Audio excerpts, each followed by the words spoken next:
Maisha Online TV, mwangaza kwa jamii. Mimi wa makamu kwa mwenyekiti na kufanikisha sherehe vizuri. Swala langu la kwanza linakuja ni kwamba tunataka kujua, umezungumza hapa kutakuwa kuna mradi mkubwa utakaokuja katika bandari ya Zanzibar wa Mpiga Duri, na umesema kwamba hii bandari itakayojengwa itakuwa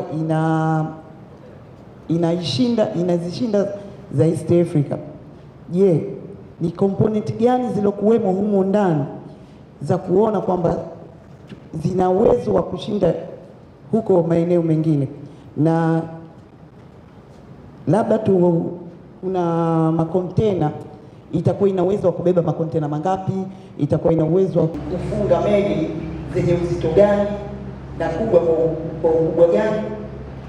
Swala langu la pili ni kwamba umezungumza kwamba kuna miradi mingine ambayo inatarajiwa kutekelezwa hapo baadaye. Katika hii miradi mingine ambayo itakayotekelezwa baadaye, nafikiri ningetueleza kwa uhalisia. Nimefuta maswali mengi kwa sababu mshajibu, mshauliza, kwa hivyo sina haja ya kuyarudia, lakini nilitaka ufafanuzi zaidi. How serious is the government katika implementation ya hii miradi, especially ya maabara yamewekewa mawe? Mengine tushafungua miradi tumeona ya take off, lakini haya ambayo karibu almost 46 ambayo yamewekewa mawe, serikali inahakikisha vipi kwamba inamalizwa na inaleta tija, especially kwa lengo kuu la serikali ni vijana kupata ajira? Mara nyingi tunaona tunaweka mawe ya msingi alafu tunaendelea sherehe zikaribia tena watu wanaanza kuharakisha. Sasa swali langu na how serious ya kwamba yale ambayo tumeweka mawe yanamalizika na yanaleta tija especially kwenye ajira na vijana. Nitaka ufafanuzi hapo. Lakini swali la pili, kama niko right utaniweka sawa, kama nimekosea utaniweka sawa mheshimiwa. Ulitaja kwa upande wa Pemba ni mawe ya msingi tu, inaonekana kama hakuna project zilizomalizika. Ndio maana nikasema nataka ufafanuzi hapo kidogo, sikufahamu. Sasa nitaka kujua kwa upande wa Pemba miradi mingapi ambayo imemalizika na imeanza take off katika kuwatumikia wananchi. Na swali la mwisho ni kama ushauri la michezo. Nataka ni washauri labda uchukue kamati ya Kombe la Mapinduzi, labda inashindwa fitna za mpira, kuhakikisha kwamba Simba na Yanga zinakutana hapa Zanzibar, na kama wanashindwa hizo fitna. Sipendi kujilabu, lakini bahati nzuri ndio alikuwa mjumbe wa kamati ya Kombe la Mapinduzi, na huyu alikuwa tuna make sure hatupangi matokeo wala nini. Mpira una fitna nje, mwenyewe unafahamu. Naweza kuwa Yanga imeshinda kombe kwa fitna vile vile. Kwa hivyo mara nyingi ndio kwa Simba na Yanga zinakutana katika, especially unaweza kupanga fitna Simba na Yanga zikakutana nusu finali, na zikikutana nusu finali wa Zanzibar tunafaidi kuziona, lakini automatically moja itaingia finali, kwa hivyo bado itakuwa ni crowd puller. Sasa nikawa nashauri kwamba waangalie uwezekano huo wa kuhakikisha, kwa sababu ni sherehe tupate kufaidika. Ni hayo tu mheshimiwa. Najua ukijibu masuala ya michezo una mawaziri wawili, mmoja unamuumiza, mmoja unamfurahisha hapo. Mheshimiwa, kuna mradi ule wa kihistoria hapa visiwani Zanzibar, mradi wa flyover, jambo ambalo kwa kweli limekuwa na shauku kwa Wazanzibari wengi, hata wageni ambao wanatembelea Zanzibar. Lakini ukiacha Mheshimiwa Rais ule mradi ameshauzindua, pembeni ya flyover kuna wito ambao umetolewa kwa Mheshimiwa Rais. Kuna familia ambayo imeweka bango kubwa sana pale, kila anayepita pale, hata jana jioni nimepita liko bango pale, wanatoa wito kwa Mheshimiwa Rais kuwa bado hawajalipwa. Kama mtendaji mkuu wa shughuli za serikali, tungependa kujua ukweli ni upi. Na Mheshimiwa Makamu wa Pili, kama hiyo familia imeshalipwa, ikiwa itakuwa hivyo, basi ni vizuri kukawa kuna utaratibu wa hekima na busara lile bango likaondoka pale, kwa sababu linaleta maswali mengi kwa wananchi. Jambo la pili na la mwisho, ili ni ombi, kwa kuwa mheshimiwa, wewe ndio mtendaji mkuu wa shughuli za serikali, tungetamani vikao kama hivi na waandishi wa habari basi kwa uchache hata baada ya miezi mitatu viwe endelevu. Kwa nini? Kwa sababu kuna taarifa nyingi za serikali waandishi wa habari hatuzipati, na kama sisi waandishi wa habari hatuzipati, wananchi hawezi kuzipata. Sisi ni wawakilishi wa wananchi. Sasa kukaa kimya kwa baadhi ya watendaji wa serikali, hawatoi taarifa ya shughuli zao, ndio sasa watu wengine wanatumia mwenye ule ule kupotosha jamii. Na mimi narudi pale pale, kama Mheshimiwa Rais anavyoelekeza kila siku, viongozi watendaji wa serikali wawe na nafasi ya kuongea na vyombo vya habari, japo kuwa wagumu kweli kweli. Unaweza kaandika hata barua 100, unamwalika waziri anakupiga chenga siku hadi siku, lakini kumbe nafasi zile zinasaidia kuiambia jamii nini serikali yao inafanya. Kwa tunakuomba Mheshimiwa Makamu wa Pili, kama itakupendeza, basi angalau kila baada ya miezi mitatu ukutane na wanahabari, uwaambie serikali imefanya nini, na sisi tunakuuliza katika miradi na mambo mengine ambayo utatueleza hatua kwa hatua.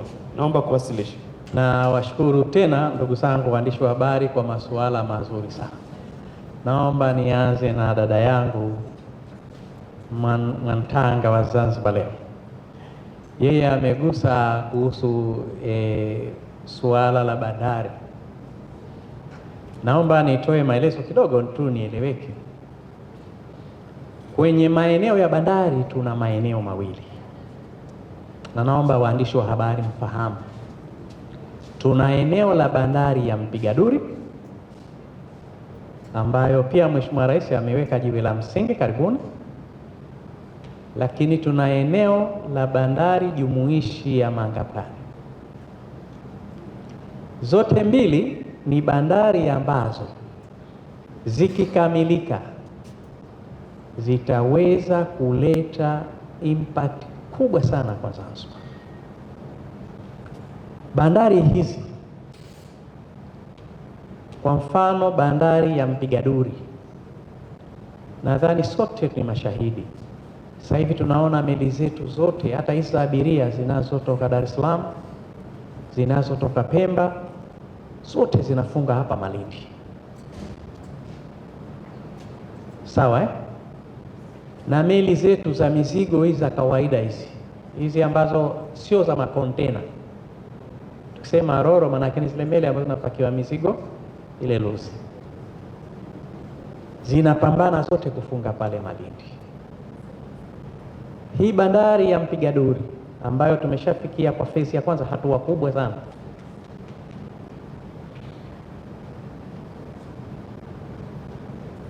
ikikamilika na tuko kwenye hatua nzuri, nadhani hata lile bachi ambalo la kufungia pale limeshafika hapa. Meli zote za abiria sasa zinazotoka Dar es Salaam, zinazotoka Pemba na zitakazotoka pahala pengine zitakuwa zinafunga hapa badala ya Malindi. Sawa Naomba kwanza hilo mfahamu. Lakini pale mkumbuke kwamba kuna maeneo sasa hivi hata kwenye hiyo bandari wenyewe, mtu akipita na mzigo unakuwa na shida. Pengine unaambiwa tu mzigo wako huu thamani yake unatakiwa ulipe kiasi fulani. Tumejenga eneo maalum la kupitia mizigo yale ambayo yamo kwenye magari. Lile eneo litakuwa limekuwa setted digital.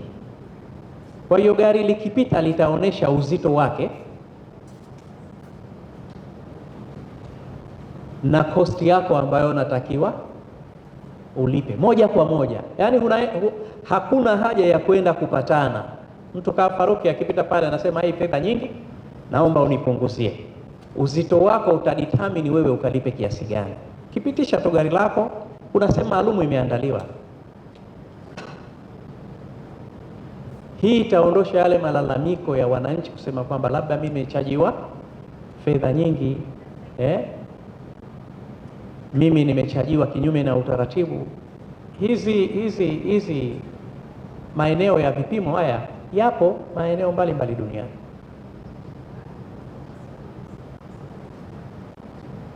Kutakuwa na access mbalimbali ambayo pale sasa wananchi wa Zanzibar na wengine ambao watakidhi vigezo, pana maghala pale ya kuhifadhia mzigo wako pale pale ndani. Utaweza wewe, utalipia mzigo wako, utaweka pale, ukitoa pale unapeleka sehemu unayotaka. Tofauti na sasa ambapo ukitoa pale Malindi inabidi wengine wapeleke Mwanakwerekwe, wengine wapeleke Kisauni. Ukitaka pale access hizo zipo, lakini utakuwa na ile water tax pale pale. Leo unataka kwenda Tumbatu, upendi kwenda kwa gari kupitia huku, utachukua water tax yako utaenda zako. Lakini kuna mpango wa pale kuwa mpaka na ndege za baharini. Utashangaa sana ndugu yangu Faruk Karim, lakini huyo ndio Daktari Hussein Mwinyi pale. Na nadhani ndugu yangu Mwantanga alikuwa ananiuliza vitu gani ambavyo maeneo mengine vitakuwa havipo. Ndio vitu vya aina hii. Lakini abiria watakuwa wanashuka pale. Utauliza sawa, kishuka itakuwaje?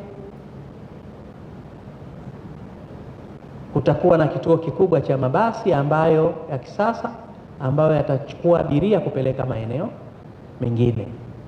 Na ndio maana wale ambao wamejaribu kutembelea barabara ile ya Bububu kule, ile barabara lazima tujenge njia 4 kwa sababu ya access ambayo itatokana na ile matumizi ya bandari. Kwa hiyo hili halitakuwa jambo la kawaida. Na wakati tunazungumza hivi, ukienda pale utaona namna wale watu walipofanya dredging pale, utaona namna watu walipofanya reclamation pale. Kama kuna eneo Afrika ambalo wamefanya kufikia eneo kubwa sana la bahari, ni pale Pigadobe. Na kutoka kwenye ardhi ya kawaida walichofanya mpaka ilipokuja ardhi tulionayo sasa ni mita 6 kutoka chini. Kwa hiyo sio jambo la kawaida hata kidogo. Ukienda pale ukiona, nadhani mkipata nafasi ya kwenda nendeni, mkiona haya ninayoyazungumza yataingia vizuri akilini, na mtaona focus ya Serikali ya Mapinduzi ya Zanzibar. Hii ni bandari ya Mpigaduli, lakini kuna bandari jumuishi ya Mangapwani. Narudia swala lile la ndugu yangu Mwantanga ambaye ameniuliza kutakuwa na vitu gani ambao maeneo mengine hayapo. Pale kutakuwa na access ya makontena,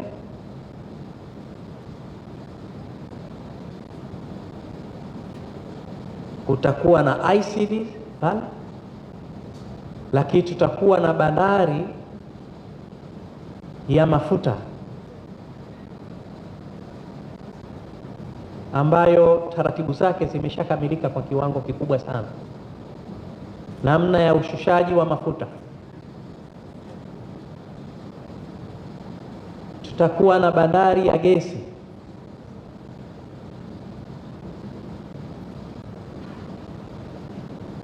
sawa lakini pia tutajenga ile storage facility ya mafuta.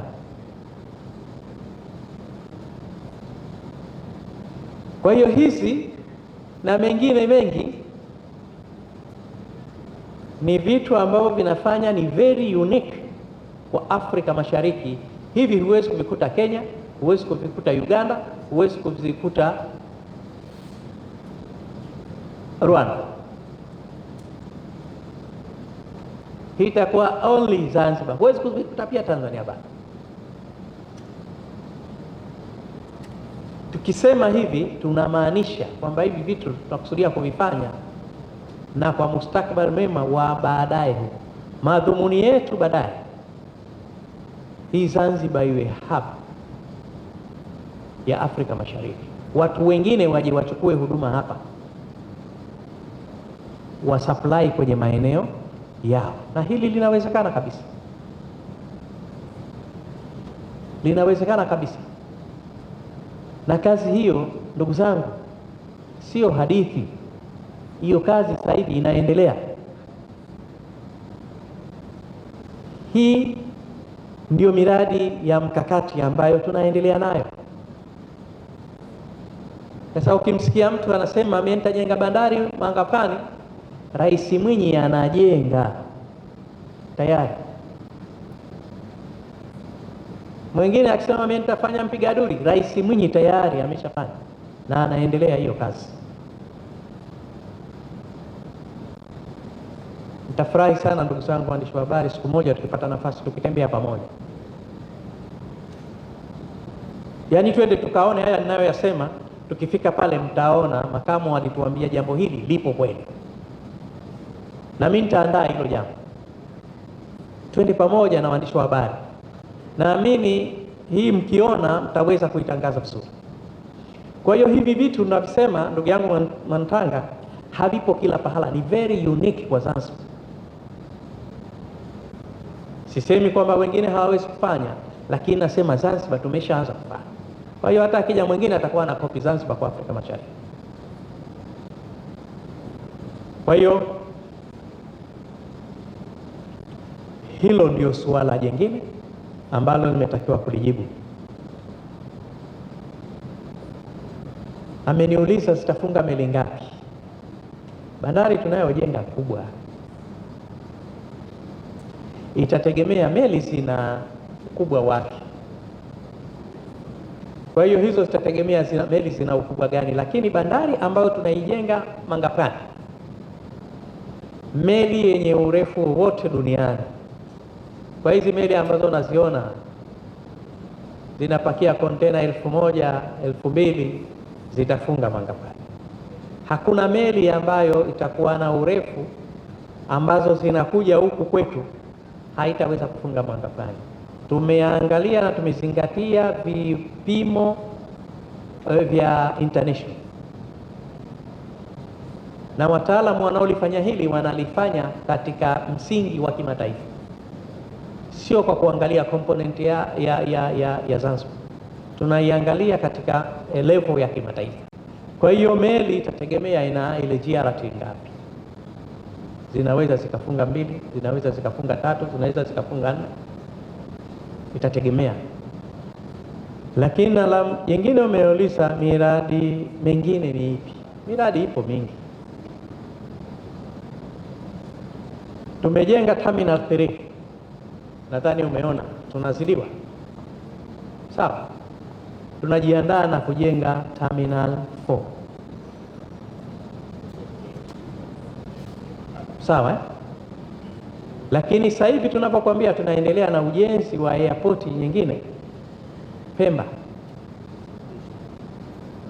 sawa. Tunajiandaa kuimarisha airport nyingine kaskazini Kigunda. Tunajiandaa na kujenga airport Paje. Tunajiandaa na kujenga bandari Kisimkazi. Tunajiandaa na kujenga bandari ya kisasa Wete Pemba. Tunamalizia na tunaendelea kuimarisha bandari ya Shumba mjini, imeshakamilika, lakini tutaifanya bandari ya Shumba nayo iwe kubwa zaidi. Kwa hiyo hiyo ni sehemu tu ya miradi ya kimkakati katika sekta hizo ambazo nimezitaja. Nadhani kwa leo, kwa mustakabali wa leo itoshe, lakini iko mingi, na kama ulivyosema mimi ni mtendaji mkuu wa shughuli za serikali, ukitaka nitakupa mingi sana, lakini hayo ninayokuambia tuko kwenye process. na tunafanya hivyo kwa sababu ya Zanzibar inavyokuwa. Hii ni kazi kubwa na kazi nzuri ambayo ameifanya Daktari Hussein Mwinyi.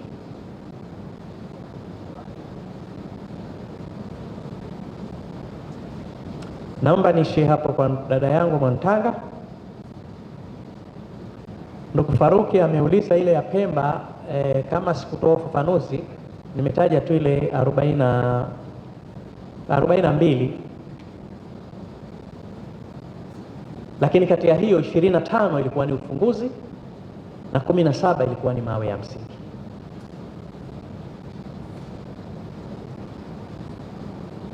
Lakini vipi italeta tija kwa vijana miradi?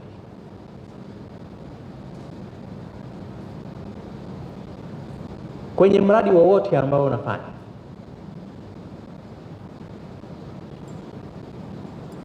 wafaidika wakubwa ni vijana. Na nitoe mfano, mradi wowote wa ujenzi unaouona wowote, natoa mfano pale Mpiga Duri. Juzi nilienda pale kumwakilisha Mheshimiwa Rais, akapata nafasi mbunge wa jimbo la Chumbuni, akasema kwenye mradi huu pana vijana wa eneo hili la Chumbuni 150 ambao wameshapata ajira. Haujakamilika mradi, kwenye taratibu za kuendeleza tu ule mradi, na wakaomba kwamba mradi huu ukikamilika, basi pamoja na maeneo mengine, zile ajira ambazo si za kitaalamu sana wazingatiwe hawa vijana wa hapa. Lakini ushuhuda aliotoa mwenyewe kwamba tayari sasa hivi watu 150 wako pale wanafanya kazi. Kwa hiyo niseme tu kwamba miradi hii wanufaika wakubwa ni vijana, na sisi msimamo wa Mheshimiwa Rais na serikali ya awamu ya 8 ni kucreate ajira 350,000, lakini mimi nina imani kwamba tutazidi, sababu miradi ni mingi na vijana ndio wanufaika wa miradi hii. Jalia we bandari ya Mpiga Duri au bandari ya Mangapani ikimalizika, ni watu wangapi watahitajika kufanya kazi?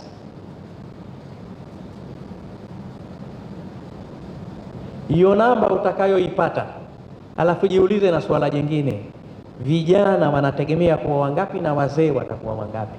Akina Faruk Karimwa, inawezekana wazee watakaofanya kazi pale pengine si zaidi ya 10%, si zaidi, pengine watakuja kwa ujuzi wao, lakini 90% wanaweza wakawa vijana. Kwa hiyo miradi yote hii inakwenda kucompile ongezeko la ajira kwa vijana ndani ya Zanzibar, na hii ni ahadi ya Mheshimiwa Rais Daktari Hussein Mwinyi. Kwa hiyo hili nataka wala usiwe na shida.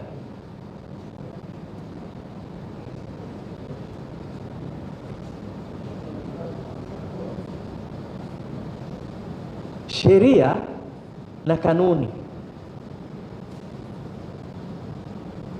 ambayo inaweza kuguide kwenye maeneo haya, kuna mambo mawili. Kwenye ajira hizi kuna ajira za kitaalamu ambazo saa nyingine hizi zinaweza zikatuzuia pengine kwa kuchukua kijana yoyote, lakini kijana huyo kama ni yupo Mzanzibari ambaye ana utaalamu huo, itakuwa ni kipaumbele cha kwanza. Lakini kwa ajira ambazo hazihitaji utaalamu kubwa, basi vijana wetu wa Zanzibari hasa wanaotoka kwenye maeneo husika tutawazingatia, na hiyo kazi imeshaanza kwenye maeneo yote tunaofanya miradi. Hicho ndio kipaumbele chetu, na tumekuwa tukiwaambia wakandarasi ile miradi ambayo inaweza kufanywa na vijana wetu wa maeneo haya wafanye. Lakini saa nyingine na vijana nao pia tumewahamasisha wafuate ile misingi ya kazi, maana kazi ni uvumilivu kidogo. Saa nyingine kuna miradi unaiona, lakini ukiona vijana wa Kizanzibari uwaone, unaona vijana pengine wanatoka nje ya Zanzibar kwa nature ya miradi ilivyo. Kwa hiyo na sisi tuhamasishane Wazanzibari tubadilishe mindset, twende tukafanye kazi. Tukiweza kufanya hayo, mimi naamini tutafanikiwa. Lakini ushauri wako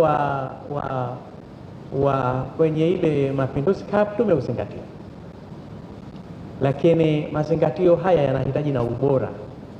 Saa nyingine unataka kuichukua timu haina ubora, sisi timu yetu tunazipeleka pale zikashindane. Kwa hiyo ikiwa kiwango chako duni, sisi marefari tunawaambia wawe fair, kila mtu apate haki yake. Hatutabeba mtu kwa sababu fulani. Kama huna uwezo, jimarishe huko. Ukija huku Zanzibar kwenye Mapinduzi Cup ujue una uwezo wa kuchukua kombe. Sasa kama timu kubwa ya 5 duniani inafika mpaka dakika 94 haijapata goli kwa FFC, wanahangaika, alafu unasema hii lazima icheze nusu fainali, inaweza ikawa ngumu kwetu kama wasimamizi. Sisi tunaacha sheria 17 zifanye kazi yake. Kwa hiyo hili tunalipokea, lakini tunalipokea katika aspect ya kuimarisha vilabu viimarishe timu zao. Sisi tunawaambia Simba, Yanga, Azam, Singida wakija hapa waje wakiwa serious. Na umeshuhudia mara nyingi wamekuja hapa, Mlandege anabeba ubingwa. Sio Simba, sio Yanga. Sawa? Kwa sababu wanajiimarisha. Sasa sisi tunaomba, sisi ambao tuna access ya vilabu hivi, tuwaambie wakija Zanzibar kwenye Kombe la Mapinduzi waimarishe vilabu vyao. Hakuna ubeleko. Kama wewe wakufungwa utafungwa, na kama wakushinda utashinda. Hakutakuwa na njia nyingine mbadala. Mpira ni mchezo wa wazi, kila mmoja anauona. Juzi wanaume walipiga dakika 120 kule, watu wakawa wanashangilia, wakenda kwenye matuta kama ambavyo jana tumeona kwenye AFCON kule Morocco na Nigeria. Dakika 120 mikwaju ya penalty imeamua, na Gombani pale zilipigwa 120 mikwaju ya penalty na ikaamua. Wanaojua wakachukua ubingwa.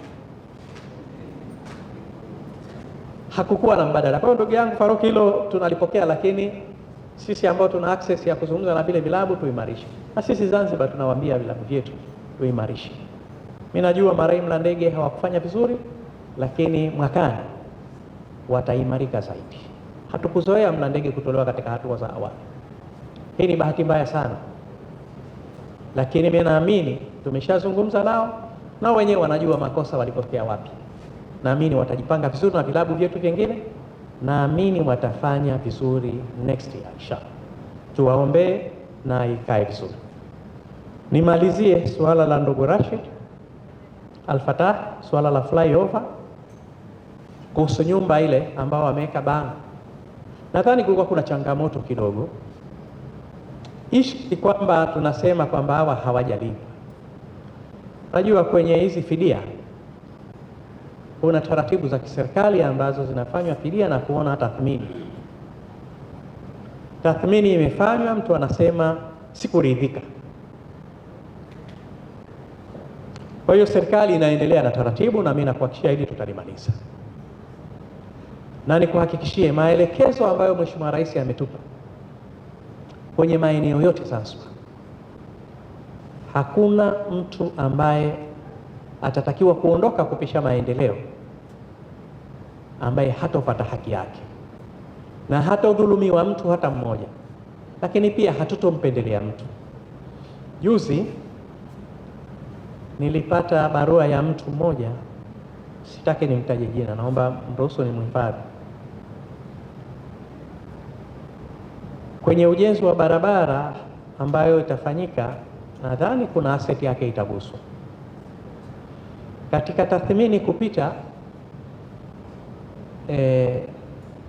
alihisi labda anaweza kupata fedha chache kwa mujibu wa tathmini, hajajua kiasi gani. Lakini kwenye barua alioniletea mimi, aliipeleka kwenye wizara husika, lakini na mimi akaninakili. Akasema basi mimi nashauri alau nipate kiasi kadhaa yeye mwenyewe bila ya wathamini hawajaamua. Kinacho to determine kulipa ni ile thamani ya asset iliyopo. Kwa hiyo wathamini watakwenda kuangalia kitu vyote. ikiwemo na market price ya pale pahala wenyewe na vitu vingine. Wakishamaliza watasema kwa mujibu wa asset hii, huyu ana deserve kulipwa kiasi. Kwa hiyo maanake sisi amesema huyu muongeze tena milioni 2. Wale wathamini ni wataalamu ambao wanakwenda kufanya evaluation ya kila kitu na wanakushirikisha mhusika, si kwamba wanafanya siri wewe hujui. Wanasema kwenye nyumba hii kuna hichi na hichi na hichi, vitu hivi vya kuzingatia. Kwa hiyo haya yanakuwepo. Saa nyingine mtu ana matakwa binafsi, nasema mimi bwana, nyumba yangu hii ili iondoke nipate milioni 500, lakini pengine tathmini nasema milioni 250 au 300, au inaweza tathmini wako waliosema ndogo, tathmini ikaonesha kubwa. Ipo, wapo kabisa na kwa nataka ni watoe wasiwasi wananchi wote wa Zanzibar. Mheshimiwa Rais ametuelekeza tusimamie tathmini kwa uaminifu na uadilifu mkubwa, na inshallah tuyamalize sana. Naomba kuwasilisha. Asante sana kwa kusikiliza.